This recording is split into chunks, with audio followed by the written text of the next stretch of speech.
Hi friends, welcome to உயர்வுழல் channel. இன்றைக்கி நமது உயர்வுழல் சேனலில் எதை பற்றி பார்க்க போகிறோன்னா, தேசிய சின்னங்கள்.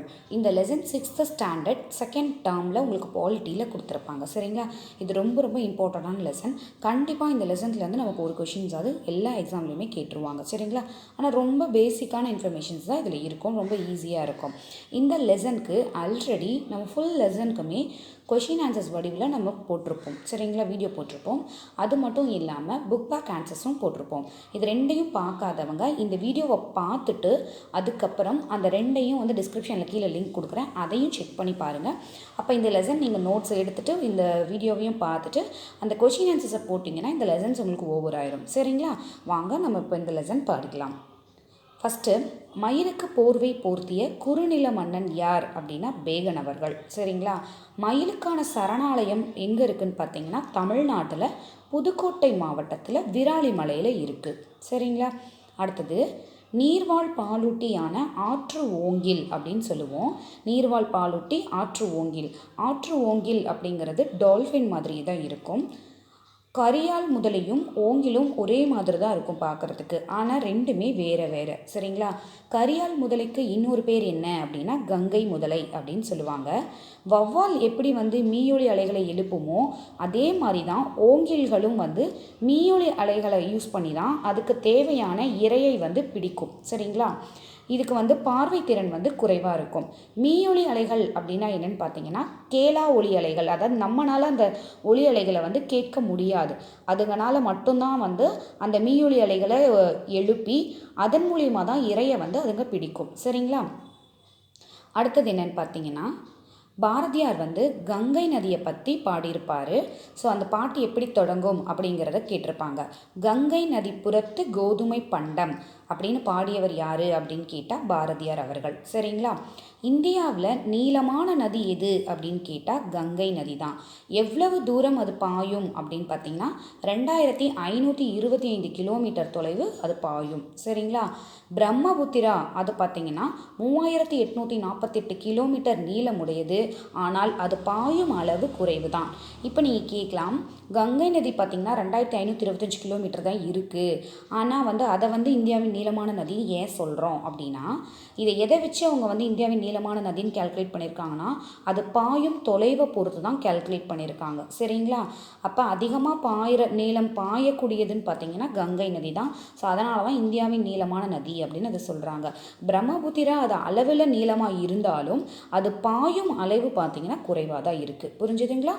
அடுத்தது, ஆலமரம் 1950 நமது தேசிய சின்னமாக இந்தியன் கவர்மெண்ட் அங்கீகரிச்சிருப்பாங்க. சரிங்களா? இந்த ஆலமரம் பார்த்திங்கன்னா கொல்கத்தாவில் ஔரா பகுதியில் இருக்கக்கூடிய ஒரு பார்க், அதாவது தாவரவியல் பூங்காவில் இருக்கிற ஆலமரம் தான் இருக்கிறதுலையே பெரிய ஆலமரம். ஸோ அது உலக சாதனை படைத்தது அப்படின்னு சொல்கிறாங்க. சரிங்களா? அடுத்தது, கருநாகம், அதாவது கிங் கோப்ரா அப்படின்னு சொல்லக்கூடிய ஒரு பாம்பு வகை. இதுதான் உலகத்திலேயே கூடு கட்டி முட்டை வைத்து இனப்பெருக்கம் செய்யும் பாம்பு வகை. சரிங்களா? இது எவ்வளோ அடி நீளம் வளரும்னு பார்த்தீங்கன்னா 18 அடி நீளம் வரைக்கும் வளரும். ஓகேங்களா? இப்போ என்னென்ன தேசிய சின்னங்களை நம்ம கவர்மெண்ட் எந்த வருஷம் ஏற்றுக்கிட்டாங்க அப்படிங்கிறது ரொம்ப முக்கியம். அதை நம்ம பார்க்கலாம். ஆலமரமும் தாமரையும் பார்த்திங்கன்னா 1950 ஏற்றுக்கொண்டிருக்கும். 1963 மயில் உருவான இடம் அப்படின்னு பார்த்தீங்கன்னா அதோட தாயகம் எதுன்னா இந்தியா தான் மயிலோட தாயகம். சரிங்களா? புலி 1973 ஏற்றுக்கொள்ளப்பட்டது. உலகிலேயே மொத்த புலிகள் எண்ணிக்கையில் இந்தியாவில் தான் 70% புலிகள் இருக்குது. ஓகேங்களா? கங்கை ஆறு 2008 இந்தியன் கவர்மெண்ட்டால் அங்கீகரிக்கப்பட்டது நமது தேசிய சின்னமாக கங்கை ஆறு. ஓகேங்களா? இது வற்றாத ஆறுன்னு நம்ம சொல்லுவோம். அது மட்டும் இல்லாமல் நம்ம எல்லா இடத்துலையுமே நம்ம கங்கை நதி நம்ம பார்த்துருக்கோம் இல்லைங்களா? ஸோ அதனால தான் நிறைய புகழ்பெற்ற தலைநகரங்கள் அங்கே தான் செழித்தோங்கியது அப்படின்னு சொல்லியிருப்பாங்க. ஓகேங்களா? அடுத்தது, யானை 2010 ஏற்றுக்கொள்ளப்பட்டது. இது ஆசியாவை தாயமாக கொண்டது. காடுகளில் பாதுகாக்கிறதுல முக்கிய பங்கு வகிப்பது யானை அப்படிங்கிறது நம்ம எல்லாருக்குமே தெரியும் இல்லைங்களா? அடுத்தது பார்த்தீங்கன்னா ஆற்று ஓங்கில். ஆற்று ஓங்கில் 2010 தான் பார்த்தீங்க அப்படின்னா நம்ம இந்தியன் கவர்மெண்ட் அங்கீகரித்தாங்க, ஏற்றுக்கிட்டாங்க தேசிய சின்னமாக. இது வந்து நம்ம முன்னாடியே பார்த்தோம் இல்லையா, ஆற்று ஓங்கில். இது எதுக்காக முக்கியமாக இதோட பணி என்னன்னு பார்த்தீங்கன்னா, அந்த ஆற்றோட சூழல் அமைவின் நிலையை உணர்த்தும் கருவியாக செயல்படுவது எது அப்படின்னா அந்த ஆற்று ஓங்கில் தான். ஓகேங்களா. அடுத்தது ராஜநாகம். அதுக்கு அறிவியல் பெயர் என்னென்னா ஹோஃபிஃபாக்கஸ் ஹானா அப்படின்னு சொல்லுவாங்க. உலகிலேயே நீண்ட வகை அப்படின்னு பார்த்தீங்கன்னா, நீண்ட பாம்பு வகைனா ராஜநாகம் தான். விஷம் கொடி அது அதிகமாக நிறைஞ்சிருக்கும். சரிங்களா. இது எந்த பகுதிகளில் வாழுதுன்னா மழைக்காடுகளிலும் சமவெளிகளிலும் வாழ்கின்றது. அடுத்தது லாக்டிலோபேசிலஸ். இது வந்து தோலமை பாக்டீரியான்னு சொல்லுவாங்க. அதாவது நம்ம தயிர் வந்து பாலை ஊற்றி தயிர் வந்து உருவாகுது இல்லைங்களா.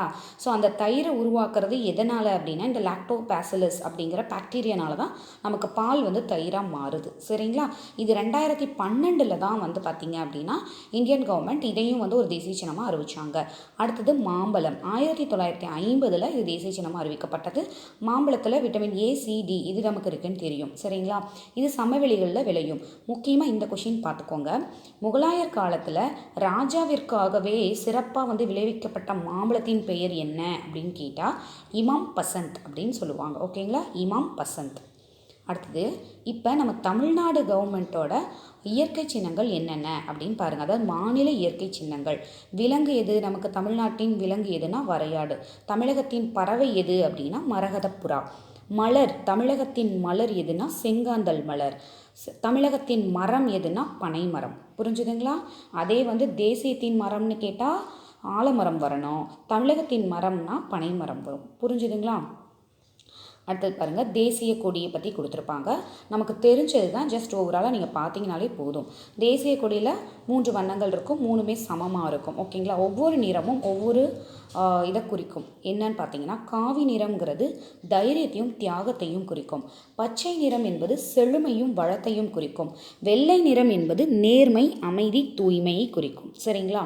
அதில் அசோக சக்கரம் வந்து கருநீல நிறத்தில் இருக்கும் இல்லைங்களா. அது வந்து எதை குறிக்குதுன்னா அறவழியையும் அமைதியையும் வலியுறுத்துகிறது. இந்த அசோக சக்கரத்தில் மொத்தம் எத்தனை ஆரங்கள் இருக்குதுன்னு பார்த்தீங்கன்னா 24 ஆரங்கள் இருக்கிறது. இதோட நீள அகலம் அப்படின்னு பார்த்தீங்கன்னா 3:2. சரிங்களா. இதை வடிவமைத்தவர் யார் அப்படின்னா நம்ம தேசிய கொடியை வடிவமைத்தவர் பிங்காலி வெங்கையா. இவர் ஆந்திராவை சேர்ந்தவர். ஓகேங்களா.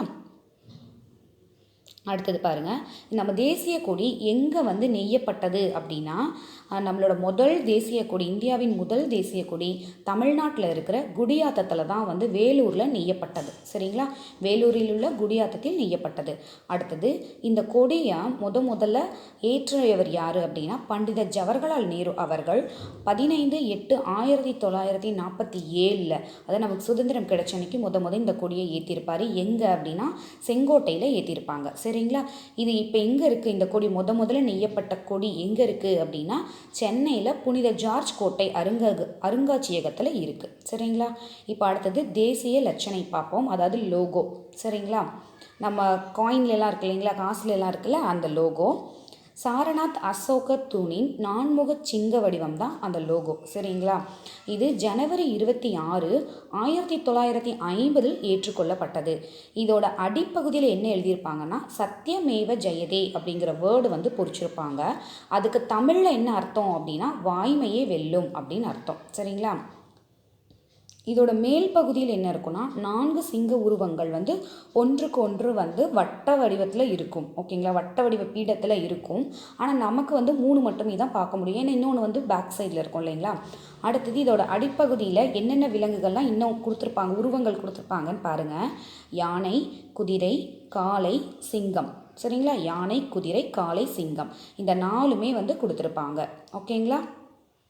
அதற்கு இடையில ஒரு தர்ம சக்கரமும் வந்து கொடுத்துருப்பாங்க. இது எதெல்லாம் இந்த முத்திரை காணப்படும் அப்படின்னு பார்த்தீங்கன்னா அரசின் அலுவல் முறை கடித முகப்பு, அதாவது லெட்டரில் எல்லாத்துலேயுமே இருக்கும் இல்லைங்களா. அதுக்கப்புறம் நாணயங்கள் காயின்ஸில் இருக்கும். அடுத்தது கடவுச்சீட்டுகள்லையும் பயன்படுத்தப்படுகின்றன. கடவுச்சீட்டுனா பாஸ்போர்ட்ஸில். சரிங்களா. அடுத்தது அசோகர் காலத்தில் சாரநாத் தூணின் உச்சியில் இருந்த 4முக சிங்கம் தான் தற்போது சாரநாத் அருங்காட்சியகத்தில் பாதுகாக்கப்படுகிறது.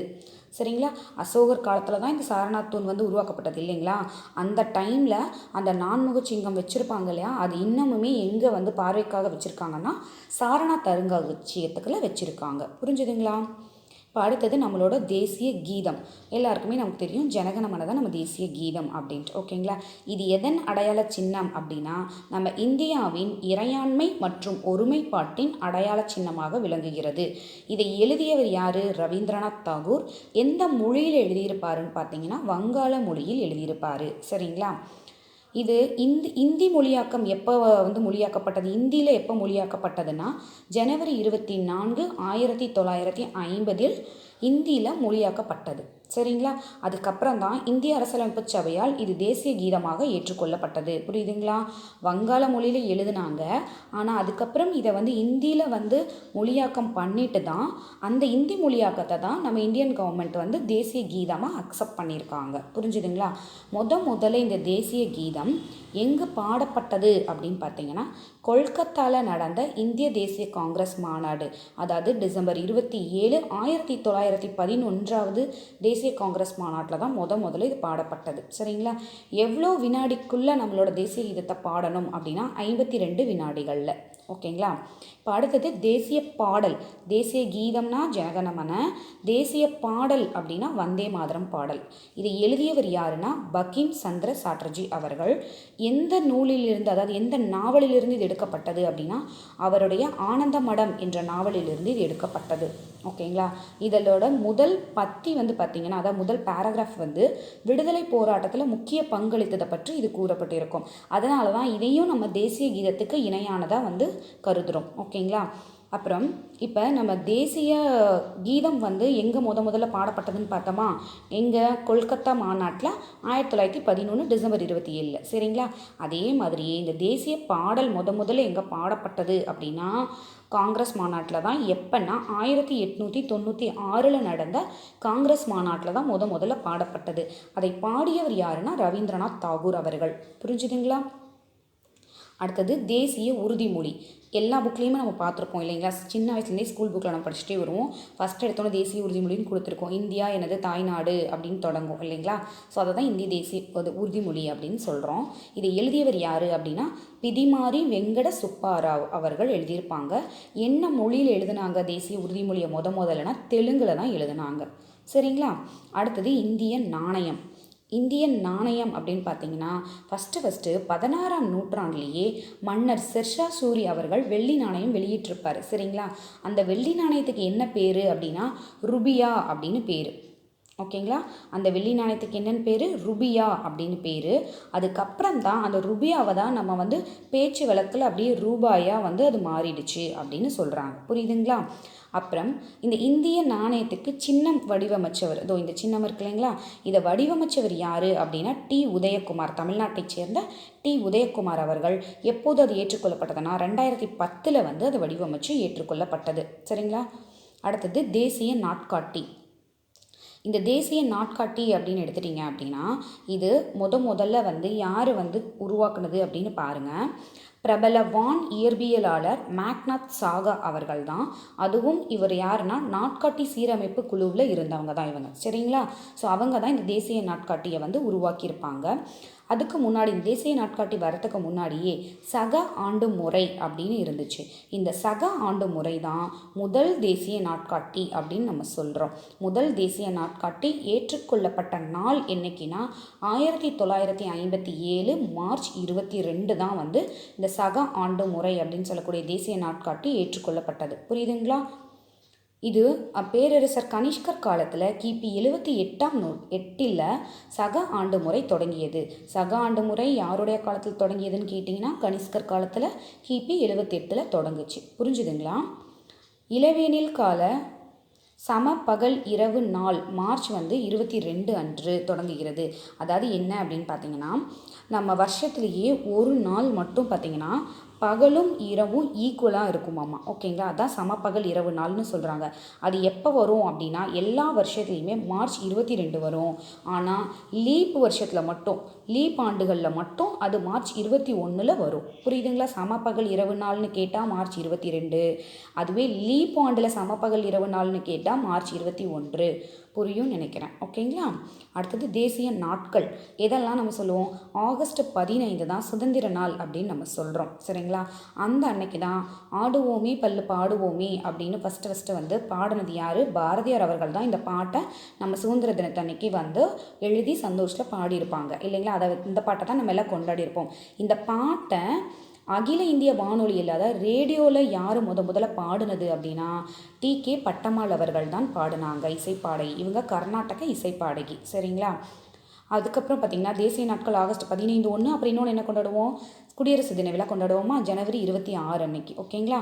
இது வந்து 1950 ஜனவரி 26 தான் குடியரசு நாடாக நம்மளது அறிவிக்கப்பட்டது. அன்னையிலேருந்து இப்போ வரைக்கும் நம்ம கொண்டாடிட்டு வரோம். ஓகேங்களா? இந்த குடியரசு நாளில் முடிஞ்சு 26ஆம் தேதிங்களா, அதிலிருந்து 3வது நாள் தான் பாசறைக்கு திரும்புதல், அதாவது ஜனவரி 29 அன்னைக்கு பாசறைக்கு திரும்புதல் அப்படிங்கிற விழா நடைபெறும். இந்த விழா எங்கே நடைபெறும் அப்படின்னு பார்த்தீங்கன்னா குடியரசுத் தலைவர் மாளிகையில் நடைபெறும். சரிங்களா? இதில் முப்படையும் சேர்ந்து விழா வந்து நடத்துவாங்க, நிகழ்ச்சிகள்லாம் நடத்துவாங்கன்னு சொல்கிறாங்க. மாலை 6 மணி அளவில் மின்விளக்கு அலங்காரமும் குடியரசுத் தலைவர் மாளிகையில் செய்யப்பட்டு இருக்கும் அப்படின்னு சொல்கிறாங்க. இதில் தெரிஞ்சு மட்டும் வச்சுக்கோங்க, டேட் மட்டும் உங்களுக்கு தெரிஞ்சால் போதும். பாசறைக்கு திரும்புதல் என்னைக்கு அப்படின்னு கேட்டால் அதை ஞாபகம் வச்சுக்கோங்க, ஜனவரி 29. புரியுதுங்களா? அடுத்தது காந்தி ஜெயந்தி கொண்டாடுறோம் இல்லைங்களா? அது எப்போ? அக்டோபர் 2 காந்தி ஜெயந்தி கொண்டாடுறோம். இது எப்போ வந்து காந்தி ஜெயந்தி? மகாத்மா காந்தி அவர்கள் பிறந்த தினத்தை தான் நம்ம காந்தி ஜெயந்தி நம்ம கொண்டாடுறோம் இல்லைங்களா? இந்த காந்தி ஜெயந்தி தினத்தை, அதாவது அக்டோபர் 2 ஐநா சபையே கொண்டாடி வருது. என்னென்னு? சர்வதேச அகிம்சை நாளாக கொண்டாடி வருகிறது ஐநா. ஓகேங்களா? எந்த வருடத்துல இருந்துன்னு பார்த்தீங்கன்னா 2007 கொண்டாடிட்டு வருது. புரியுதுங்களா உங்களுக்கு? 2007 இருந்து சர்வதேச அகிம்சை நாளாக மகாத்மா காந்தியின் பிறந்த தினத்தை அக்டோபர் 2 ஐநா சபையே கொண்டாடி வருகிறது. புரிஞ்சுதுங்களா? ஸோ இந்த லெசனில் இவ்வளோ தான் வந்து உங்களுக்கு டேட்டா இருக்குது. சரிங்களா? இதை ஃபஸ்ட்டு நீங்கள் நோட்ஸ் எடுத்துக்கோங்க. எடுத்துகிட்டு ஒரு தடவை படிச்சுட்டு அதுக்கப்புறம் நம்ம டிஸ்கிரிப்ஷனில் கீழே வந்து நான் உங்களுக்கு லிங்க் கொடுக்குறேன், கொஷின் ஆன்சர்ஸ் லிங்க். இதே லெசனுக்கு நம்ம எல்லா கொஷின் ஆன்சர்ஸ் எடுத்து போட்டிருப்போம். அதை நீங்கள் அட்டன் பண்ணி பார்த்துட்டு புக் பேக்கும் அட்டன் பண்ணி பாருங்கள். இந்த லெசன்ஸ் உங்களுக்கு ஓவர் ஆகிடும். சரிங்களா? இந்த வீடியோ கண்டிப்பாக உங்களுக்கு யூஸ்ஃபுல்லாக இருக்கும். உங்களுக்கு யூஸ்ஃபுல்லாக இருந்துச்சுன்னு தோணுச்சுன்னா கண்டிப்பாக உங்கள் ஃப்ரெண்ட்ஸோட ஷேர் பண்ணுங்கள், அவங்களுக்கும் இது வந்து பயன்படட்டும். சரிங்களா? ஸோ இந்த வீடியோ பார்த்ததுக்கு நன்றி. Thank you friends.